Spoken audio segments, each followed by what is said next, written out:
మన ప్రభువైన యేసుక్రీస్తు పరిశుద్ధ నామములో ఈ పాడ్కాస్ట్ ద్వారా వాక్యం వింటున్న ప్రతి వారికి నా హృదయపూర్వకమైనటువంటి వందనాలు. దేవుని మిమ్మల్ని దీవించునుగాక. మార్కు సువార్త 13వ అధ్యాయము 31వ వచనం. ఆకాశమును భూమియును గతించును గాని నా మాటలు గతింపవు. చదివినటువంటి వాక్య భాగంలో ఒక ప్రాముఖ్యమైనటువంటి విషయాన్ని మనం గమనిస్తాం. దేవుని యొక్క మాటలో గతింపవు అనేటువంటి మాట ఎంతో గంభీరమైనటువంటి, శ్రేష్టమైనటువంటి, విలువైనటువంటి మాట. ఆకాశము భూమి గతించిన నా మాటలు గతించు అనేటువంటి మాట ఎంతో శక్తివంతమైనది. దేవుడు తన వాక్కు చేత భూమిని సృష్టించాడు. దేవుడు తన వాక్కు చేత ఆకాశమును సృష్టించాడు. దేవుడు తన వాక్కు చేత సకల సృష్టిని సృష్టించాడు. ఆయన నోటి మాట చేత సృష్టించబడినటువంటి సృష్టి అంతర్ధానం అవుతుంది. కానీ సృష్టించినటువంటి ఆ సృష్టికి కారణమైనటువంటి నా వాక్కు ఎంత మాత్రము గతించదు. దాని శక్తి ఏమాత్రము తగ్గిపోదు.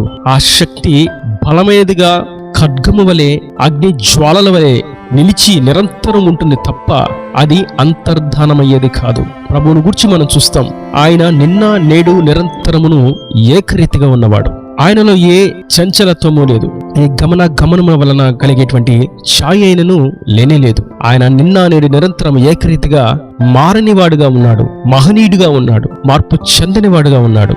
ఆ ప్రభు సెలవిస్తున్నటువంటి మాట, నా మాట గతించదు. మనం సంఖ్యాకాండం 23వ అధ్యాయము 19వ వచనంలో ఒక శ్రేష్టమైనటువంటి విషయాన్ని మనం గమనిస్తాం. దేవుడు అబద్ధమాడుటకు ఆయన మానవుడు కాడు, పశ్చాత్తాపపడుటకు ఆయన నరపుత్రుడు కాడు. ఆయన చెప్పి చేయకుండునా, ఆయన మాట ఇచ్చి స్థాపింపకుండునా, ఆయన మాట ఇచ్చాడు అన్నట్లయితే, ఆయన చెప్పాడు అని అన్నట్లయితే నిశ్చయంగా ఆయన దానిని నెరవేరుస్తాడు. ఆయన మాట ఇచ్చి నెరవేర్చువాడు. తన మాటను వెనుకకు తీసుకునేవాడు కానే కాదు. ఆదిలో ఆదాము అవ్వ తప్పు చేసి ఆజ్ఞను అతిక్రమించి దేవునికి దూరమైనప్పుడు, ఏదైనా తోటలో నుండి వెలివేయబడినప్పుడు వారితో దేవుడు చేసినటువంటి వాగ్దానం, నీ కొరకు రక్షకుడు ఉదయిస్తాడు, మిమ్మును మీ శాపముల నుండి, మీ పాపముల నుండి విమోచించడానికి, విముక్తి చేయడానికి, విడిపించి రక్షించి మరలా నాతో సహవాసం కలిగి జీవించడానికి మీలో నుండి నేను రక్షకుని పుట్టింప చేస్తాను అని ఏ రోజైతే తప్పు చేశారో, ఏ రోజైతే దేవుని యొద్ద నుండి దూరం అయిపోయారో ఆ రోజే ప్రభు వారితో వాగ్దానం చేశారు. అవును, ఆ మాట నెరవేర్చడానికి ఆయన శరీరధరగా ఈ భూమి మీదకి నరావతారమును ధరించి మన కొరకు ఉదయించాడు.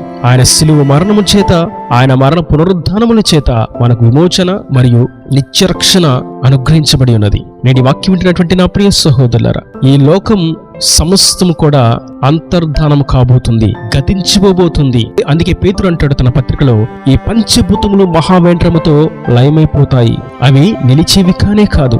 మనం గతించిపోయే వాటి మీద నిరీక్షణ ఉంచుట, విశ్వాసం ఉంచుట, ఆశ పెట్టుకునుట అనేది ఎంతో బుద్ధిహీనమైనటువంటి క్రియ. పరిశుద్ధాత్ముడు నేటి తేటగా సెలవిస్తున్నారు, మనము గతించిపోయే వాటి మీద లక్ష్యము ఉంచవద్దు, మనము గతించే వాటి మీద ఆశ పెట్టుకునవద్దు, మనము గతించిపోయే వాటి మీద నిరీక్షణ కలిగి ఉండొద్దు. సృష్టించిన సృష్టికర్తను ప్రక్కన పెట్టి ఈ సృష్టిని పూజించుతూ ఉంటే అది గతించిపోయే వాటి మీద నమ్మిక ఉంచినట్లు.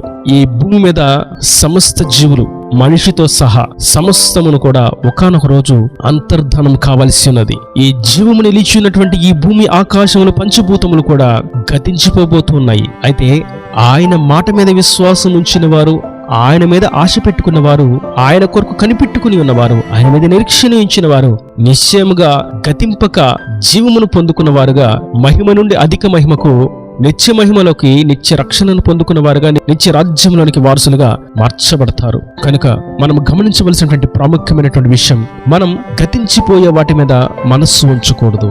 మాట ఇచ్చి నెరవేర్చే దేవుని మీద మాత్రమే మనం విశ్వాసం ఉంచాలి, నమ్మిక ఉంచాలని ప్రభు సెలవిస్తున్నారు. యోసేపుతో నాడు ప్రభు సెలవిచ్చారు, నిన్ను నేను తలగా నిలబెట్టబోతున్నాను, నీకంటే గొప్పవారు, ఘనత పొందినవారు, పేరు ప్రఖ్యాతులు కలిగిన వారు, అన్ని రంగాలలో ఆరితేరిన వారు నీ చేతి క్రింద ఉంటారు, నీ పాదముల యొద్దకు వారిని నేను తీసుకుని వస్తాను అని సెలవిచ్చారు. యోసేపు ఆ మాటను విశ్వసించాడు.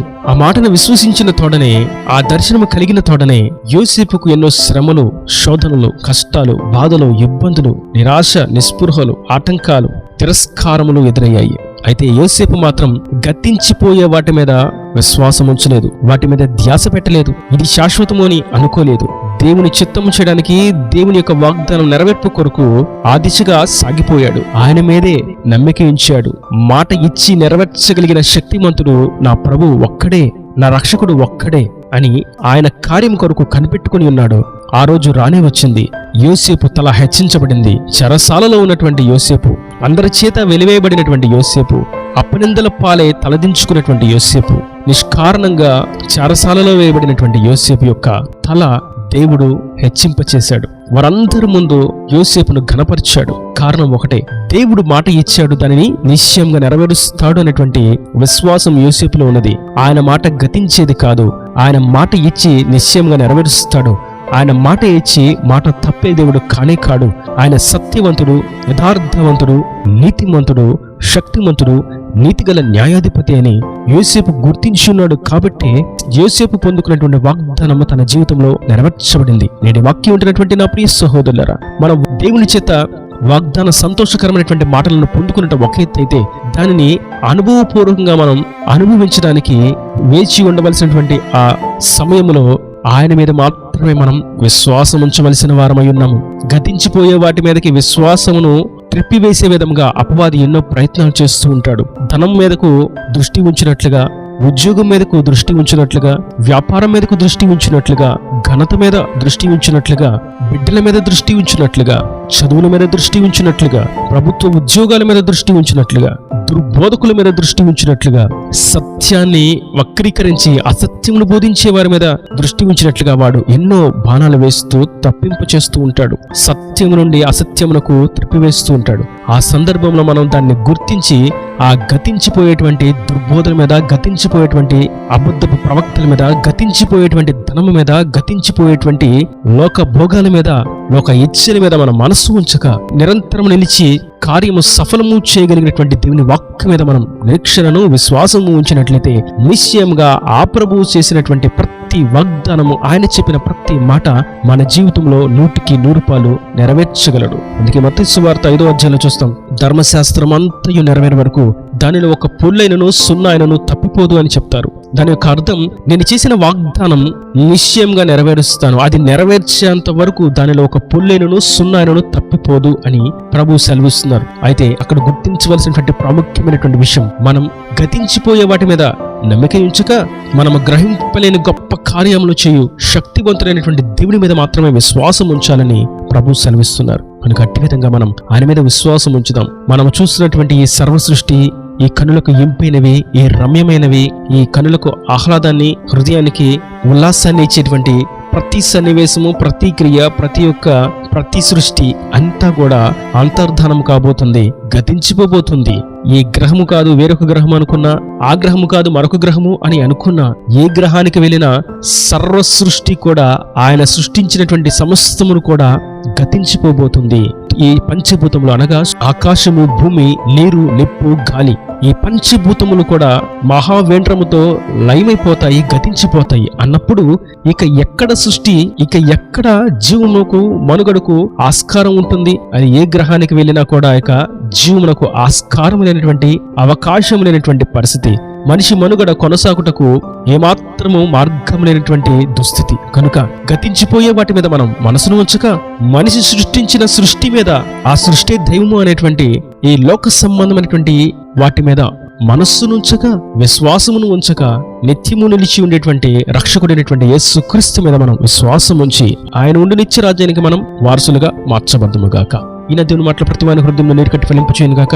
ఆమెన్. God bless you. తలల వంచి కన్నులు మూసినట్లయితే మీ కొరకు చిన్న ప్రార్థన. ప్రేమ స్వరూపీకరణ కటాక్షం గల నా తండ్రి, నా ప్రభు వాక్యన ప్రతి వారిని మీరు నిండాలుగా దీవించండి, ఆశీర్వదించండి. గతించిపోయే వాటి మీద మనస్సు ఉంచకూడదని, ఈ పంచభూతములు మహావేంద్రంతో లయమైపోతాయి అని మీరు సెలవిచ్చారు. ప్రభువా, నిత్యము నిలిచి నీ మీద మాత్రమే విశ్వాసం, నిరీక్షణ కలిగి ఉండాలని మీరెంతో తేటగా సెలవిచ్చిన విధానం బట్టి నీకు వందనాలు. ఈ వాక్యన ప్రతి వారికి మీదట నీ మీద విశ్వాసం ఇచ్చినట్లుగా నిత్యము నిలుచు, మాటను నెరవేర్చు, వాగ్దానాన్ని నెరవేర్చు శక్తివంతుడైనటువంటి నీ మీద విశ్వాసం ఉంచుటకు కృప దయచేయండి. ఇంకా వారి ప్రతి అవసరతను అక్కర్ను నీ మహిమశలు తీర్చి నీ రాకడ రాజ్యాన్ని సిద్ధపరచమని యేసు పరిశుద్ధ నామమున ప్రార్థించి వేడుకుంటున్నాను తండ్రి. ఆమేన్. ఆమేన్.